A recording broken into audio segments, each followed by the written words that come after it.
ষষ্ঠীর সকালে ট্রেনে চেপে বেরিয়ে পড়লাম আরও কিছু প্রতিমা দর্শনের উদ্দেশ্যে। কোথায় যাই দেখা যাক, সঙ্গে থাকো। এই যে আমরা শ্রীরামপুর স্টেশনে নেমে পড়েছি। আজকে এখান থেকেই হবে পুজো পরিক্রমা। চলো যাওয়া যাক।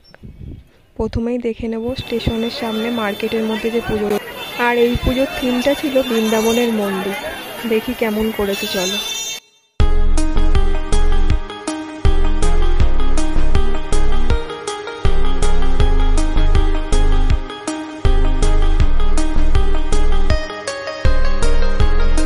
সপ্তমী থেকে ওপেন ছিল, তাই ভিতরটা দেখানো গেল না। এবার চলে গেলাম স্টেশনে, খেলাম একটু ছোলা চাট। তারপর এখানে দেখে নিলাম কানের দুলগুলো। এখানে কিন্তু খুব সুন্দর সুন্দর কানের দুল পাওয়া যায়। আবার শুরু ঠাকুর দেখার পালা। ছোট বড় মিলিয়ে অনেকগুলো প্রতিমাই আমরা দর্শন করেছিলাম। প্যান্ডেলে বসে ছবি তোলা তো মাস্ট। সব ক্লাবগুলোর নাম কিন্তু আমি জানি না, যে কটা জানি তোমাদের বলে দেব। এটা যেমন হচ্ছে গোপীনাথ স্মৃতি কিশোর সঙ্গের পুজো। এই ঠাকুরটা খুব সুন্দর করেছিল। এরপর গেলাম আরও একটা প্যান্ডেলে। এখানকার প্রতিমাটা তোমাদের দর্শন করাই, চলো।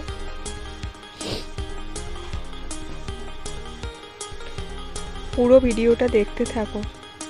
দু একটা প্যান্ডেল কিন্তু বেশ ভালো ভালোই ছিল।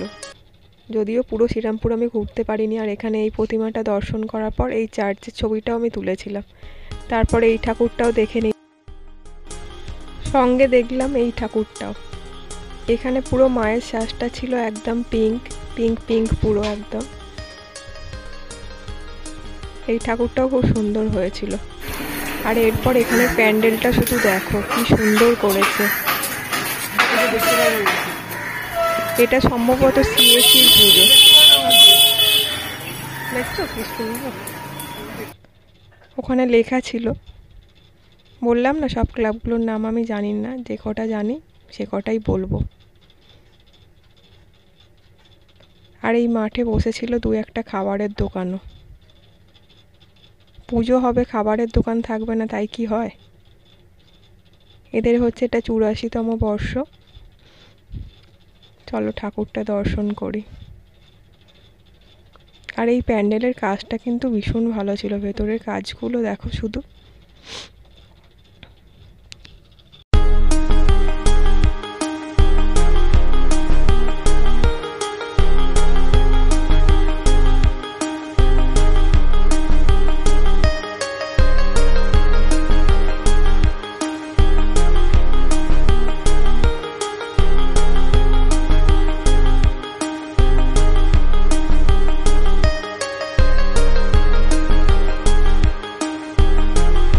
এখানে চেয়ার ফাঁকা পেয়ে আমি কিছুক্ষণ বসে নিলাম। এবার যেতে হবে থাইল্যান্ডে। কি ভাবলে সত্যি সত্যি থাইল্যান্ড? এটা হলো চাঁদরা মৈত্রী পরিষদের পুজো। ওদের এবছরের থিম ছিল থাইল্যান্ডের মার্বেল মন্দির।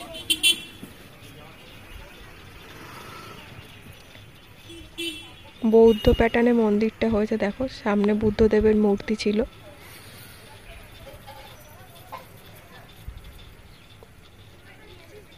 পুরো প্যান্ডেলটাই আমি তোমাদের দেখানোর চেষ্টা করছি। এই যে দেখা যাচ্ছে বুদ্ধদেবের মূর্তি।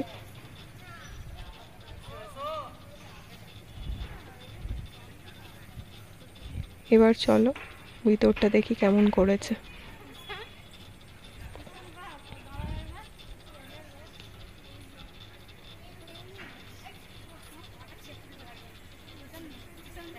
থাইল্যান্ড যেতে না পারলেও থাইল্যান্ডের মার্বেল প্যালেস কিন্তু দর্শন হয়েই গেল। আর প্রতিমাটাও ছিল খুব সুন্দর।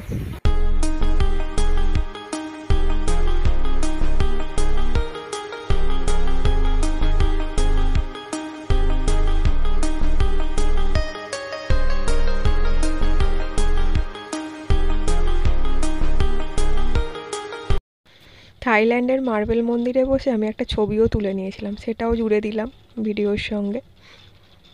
চলো এবার দেখি কোথায় যাই। এবার আমরা যাব শ্রীরামপুর রাজবাড়ি। তার আগে দেখে নাও, এই বাড়িটায় নাকি রাজা থাকতেন। শ্রীরামপুর রাজবাড়ি, যেটা গোস্বামী বাড়ি নামেও পরিচিত। এর আগেও আমি এসেছি।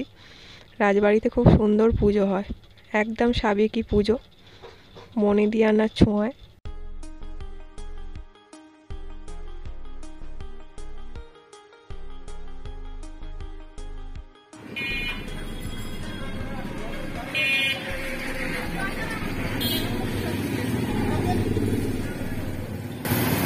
আমরা এসে পৌঁছেছি শ্রীরামপুর রাজবাড়ি।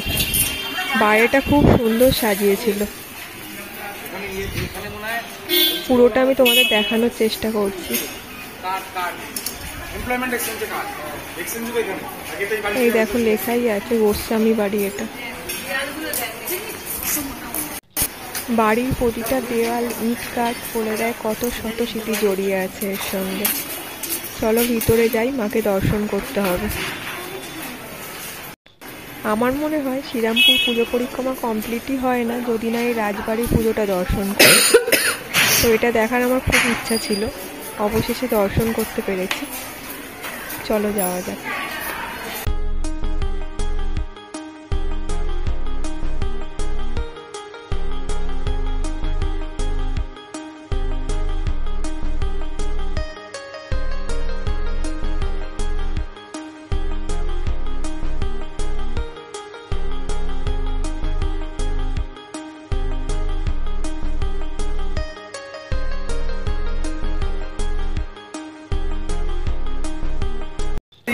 এই রাজবাড়িতে কিন্তু রাধাকৃষ্ণদেব নিত্য পূজিত হন। আমি এর আগেও এসেছি, তোমাদের দেখিয়েছিলাম আগের ভিডিওতে, আমার পুরনো ভিডিওতে দেখতে রয়েছে। তোমরাও আসতে পারো, অকেশন ছাড়া এমনি সময় এলে দেখতে পাবে।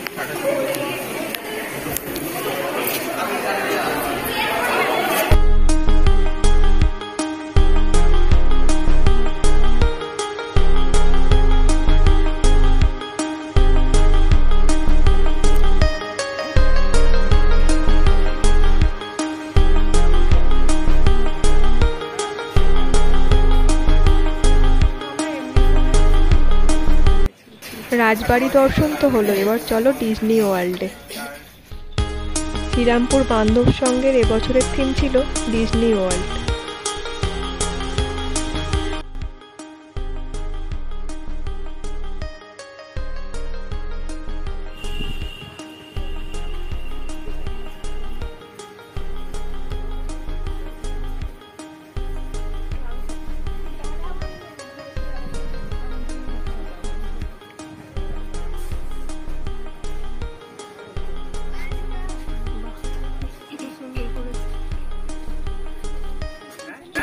দিনের বেলায় পুজো পরিক্রমা থাকায় কোনো লাইটের কাজগুলোই তোমাদের দেখাতে পারিনি, কিন্তু এই প্যান্ডেলের ভেতর দেখো লাইটিং এফেক্ট ছিল।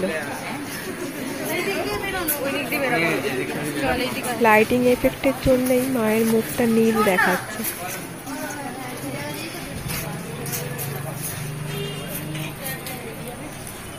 এই দেখো এবার পুরো বোঝা যাচ্ছে মায়ের মুখটা।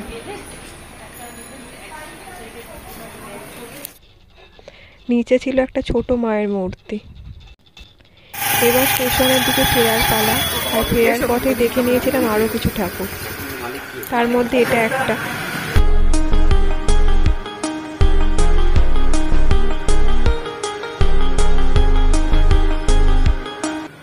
ঢাকের আওয়াজ ছাড়া দুর্গাপুজো ইনকমপ্লিট।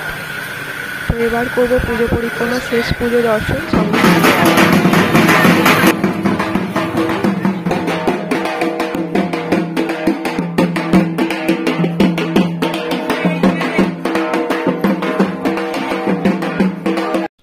আজকের মতো পুজো পরিক্রমা এইটুকু। তোমাদের কেমন লাগলো জানাতে কিন্তু ভুলো না। ফেরার পথে খেয়েছিলাম একটু ঘুগনি।